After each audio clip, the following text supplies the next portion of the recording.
it's me. Did you ever think you were going to hear from me again? I don't know. Maybe not. It's been a very long time since I did a podcast episode. I kind of went MIA, and I feel called to share exactly why that's the case. And I also kind of just want a podcast again. So, can I do that? Can I just catch y'all up? Can I give you some tea for what's been going on with Lil Mary B? I originally started this podcast because I felt really called to not only help others heal through storytelling, through finding a sense of community, but it was so vital for me in my healing journey. And I realized that after I started the process of podcasting. I always advocate of anyone sharing their experiences and just finding someone or some kind of safe space for you to share what you endured. And me creating this platform did more than I could have ever thought for me in my healing journey.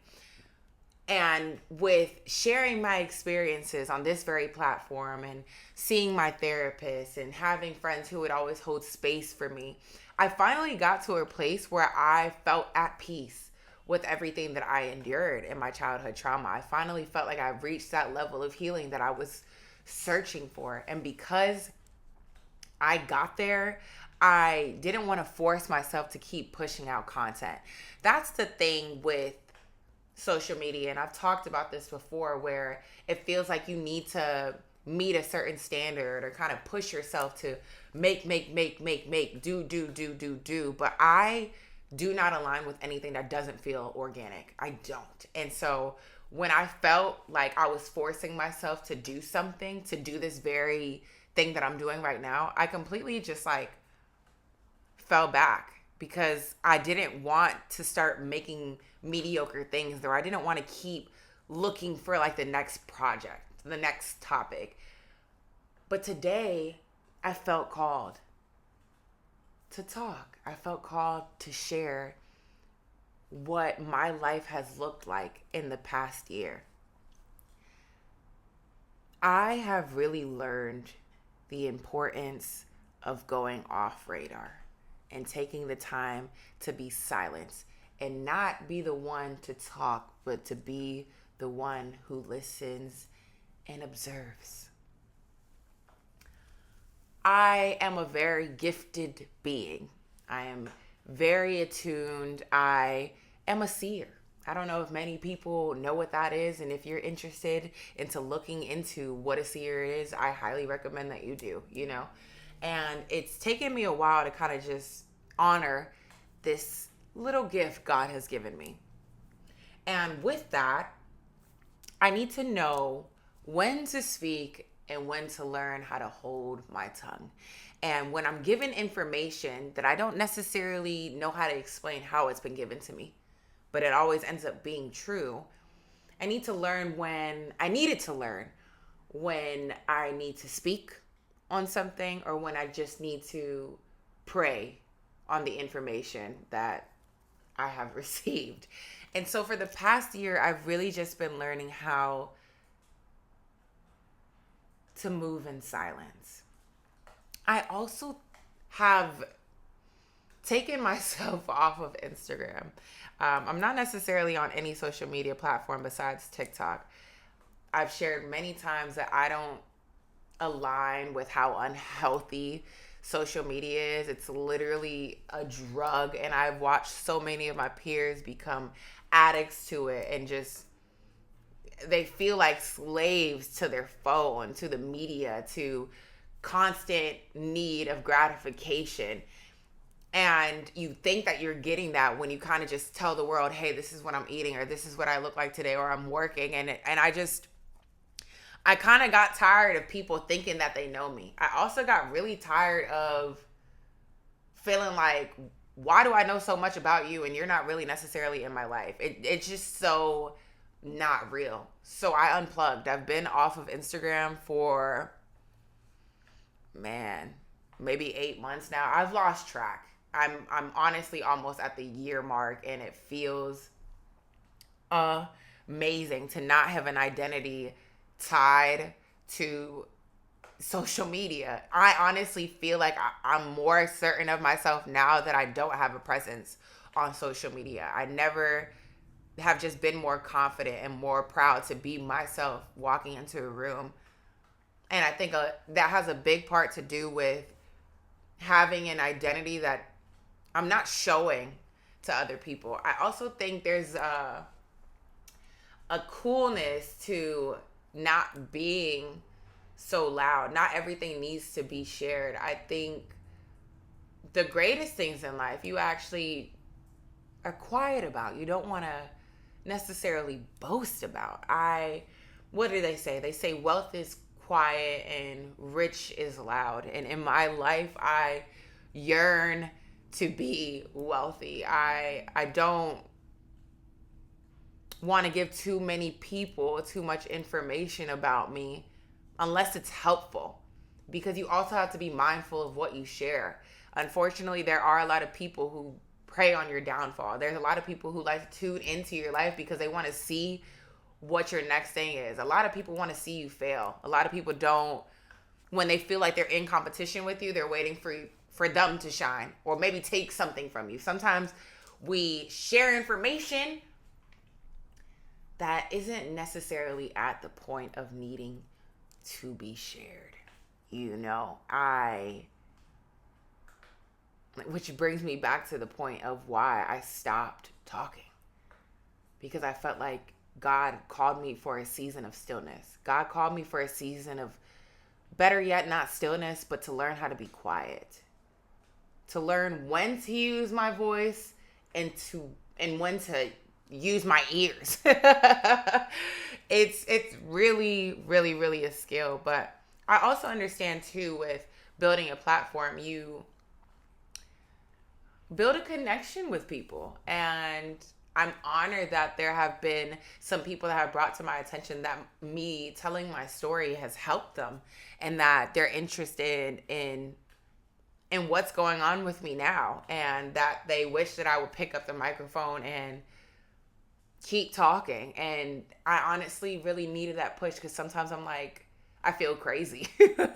Like, how in the world could little me be helping somebody? But sometimes you put on this life because you have a grander calling, and it's not for me to understand right now. But I know that I was called today to kind of just give a little bit of insight on what my life has been like the past year or so since I stopped podcasting. And I said that I've been quiet, but I also have taken my self-love to another level. See, for a while, I was not dating.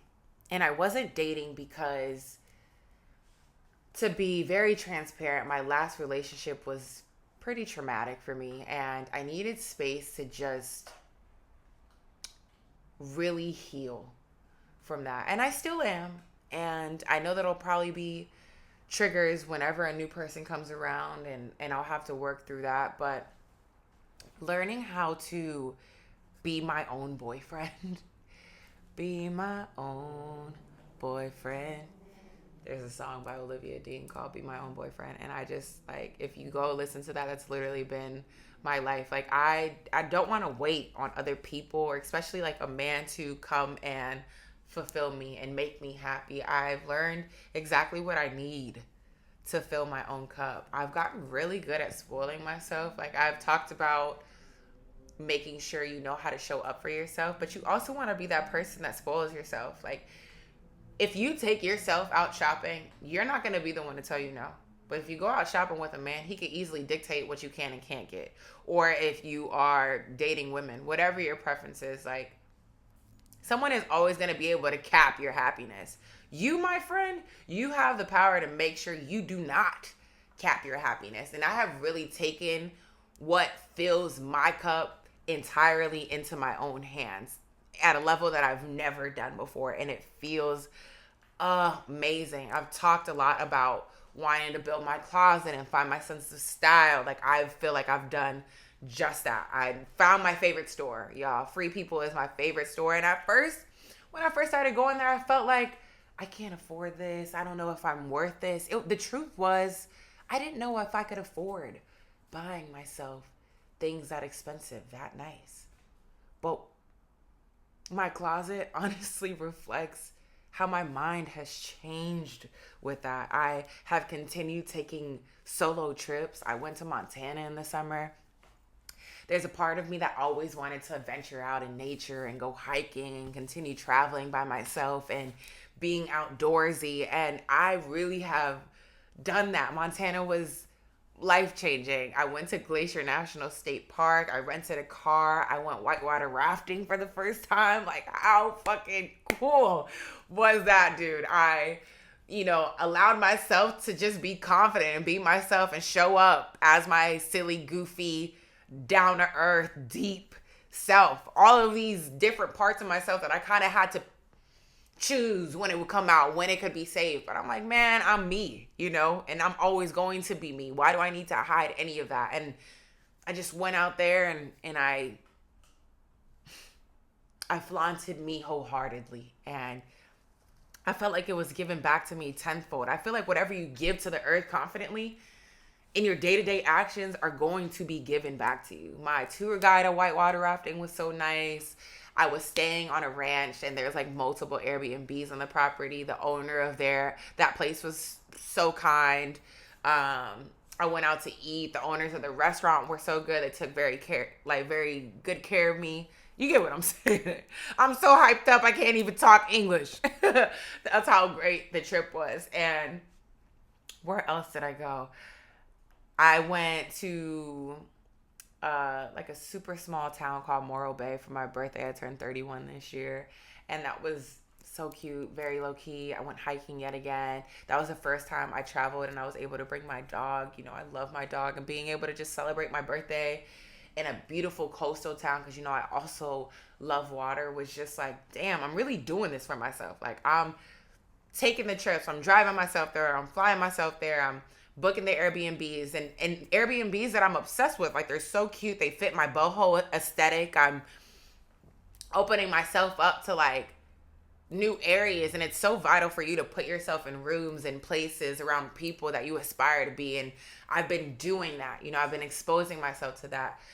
Another big thing that I've committed myself to is I'm going back to school, y'all. I start school actually May 1st.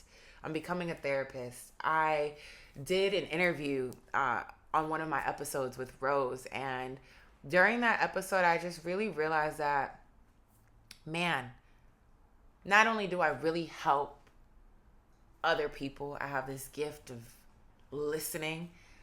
I enjoy helping people really heal and get to the root of their problems and holding your hand while you grow the confidence and the strength and the courage to evolve into your best self. And I've been waitressing for 10 years, man. And I'm thankful that I've been able to be so great at a job that's helped me live such a great life. And yeah, there's not much else to say, but I've also have yearned to be more, to be bigger, to be better, to have my own. And I never really knew what that looked like. And honestly, I had a lot of fear of what that could look like for me. And because a version of myself didn't know who I was trying everything. Should I model? Should I act? Should I rely wholeheartedly on being a podcaster? Do I interview people? Do I this, that, this? I went to school for broadcast journalism, but me trusting and owning the fact that I am a healer of the throat. I'm very good at talking and listening. What better avenue than becoming a therapist is there? So I'm swallowing the pill. I'm going back to school. To be honest, it's not something that I wanted to do. I'm not excited about going back to school. Or maybe I am. Maybe this version of me is academic. Maybe I am a scholar because I do read a ton. So who knows what this version of me will be like in college this time around. But I'm getting my master's degree, and I'll tell you what, I'm really excited to say I have a master's. And I'll probably go for my PsyD, which means I'll be able to have doctor in front of my name, which means one day you'll refer to me as Dr. Mary Leah Boucher. And it feels really good to be confident and knowing what direction I'm moving towards. And you know what I came to truth with? Time is going to pass regardless. And so fear is not a good enough answer to keep you stagnant. It's just not. Because if you choose to not move because you're scared, you'll regret. If you see yourself in 10 years, and instead of saying, I did, I am, I became, you'll be saying, I wish instead. If there's anything to take note from, it's your elders. Many people on their deathbed don't reminisce on the greatness of their life. They reminisce on what they missed out on. And I, my friend, do not want to be that person. And I'm not going to be. I'm really excited to go back to school. I'm so excited to go back to school. I'm still sober. I'm not drinking. I'm not smoking. With each passing day, it's the best decision I've ever made. I've just never been more clear in my life. And with more time that passes, the ease with being sober is just like second nature. I have 3 years coming up in May, and when I had my first day under my belt, it was just hard to see this day, this 3-year mark coming up. But there's just not a doubt in my mind that I'm going to make it there. And I'm damn proud. Becoming sober was one of the best decisions I've ever made in my life. Another thing that has really been life-changing for me is I was so reluctant to being on medication. And in therapy, I'm given like a anxiety questionnaire and a depression questionnaire. And my statistics shown that I was very much a roller coaster, up, down, up, down, up, down, up, down. And I thought yoga was going to be enough to sustain some type of equilibrium, but it wasn't. And my therapist had asked if I would be open to getting on medication, and I was very hesitant. I wasn't hesitant. I was straight up like, nah, I don't want to do that. And her response kind of shook my core. And that was that most Black people are actually very against getting on medication. And sometimes the truth is we need assistance to kind of get ourselves to a baseline. And with the reality of the trauma that I endured and having all of this weight that I do carry, because being independent and Black and a woman is not easy. I'm not complaining, but it isn't easy. I have a lot on my shoulders. So combining all of that, it was highly recommended by a doctor that I get on antidepressants. So you know what? 6 months ago I did. And I've never been more equal in my entire life. If anybody who's listening has struggled with depression or anxiety, and you're hesitant because you feel like there's a taboo on taking medication, that's why you seek medical guidance. Go to someone that you trust, see what their advice is, start off slow, try to get on the lowest milligram, and see where it takes you. I mean, when I tell you I have just been so even, no episodes, no thoughts of hurting myself, no struggling with my self-worth. It's really, really helped. And I actually have a follow-up visit with my doctor in 2 weeks, and we're going to talk about the process of me getting off, because I feel like, okay, it's done its job.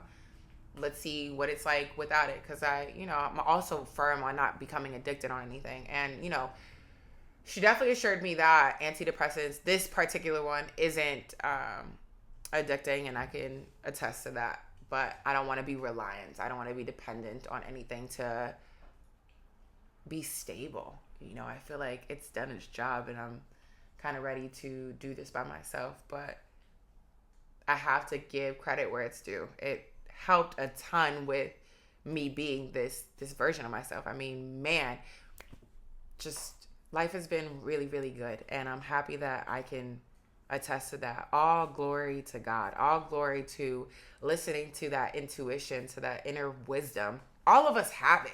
Sometimes the world is too loud. We got too many things going on. We're not locked in for us to be able to allow ourselves to flourish, and it's not easy. I've shared my journey. I've been very transparent. I've done the work and I'll continue to do the work. Like, let me be humble. There's always ways to improve, but I'm also going to give myself credit because damn, I'm amazing. If you're listening to this podcast still, I really appreciate the support. I mean, again, me doing this has helped so much. The comments, the feedback that I've gotten from everyone through this process has been amazing. And I'll tell you what, I also stopped because I stopped podcasting because I felt like there was a pressure of me having to be consistent and continue putting out content and do this, do that. Maybe I need to be interviewing. Maybe I need to go into a studio. Maybe I don't need to do none of that. Maybe I don't need to listen to nobody. Maybe I just need to do this. And this is good enough for me. Me being confident that this is my hobby. Some people have their diaries. Some people talk to their best friends every day. Some people journal. Some people write music. Everybody has their avenue of processing, healing, sharing, feeling good. Mine just happens to be this podcast. Mine is talking into this microphone. There's something about this very moment that is my outlet of healing. Like, how beautiful. And I just want to be confident in that. So hold my hand with this and let me move to the beat of my own drum. Isn't that what life is all about? Doing you at the end of the day. Fuck what everybody else got to say, boo. Do you. So whenever I'm called to sit down and talk again, I look forward to that next moment. But one thing I'm not going to do is make a promise, because I can't stand a promise that can't be kept. And one thing about me, I'm going to stay true to my word. God bless y'all. Keep going, keep moving. I send you strength, courage, wisdom, and love, as always. Till next time, it's your favorite girl, Mary B. Bye.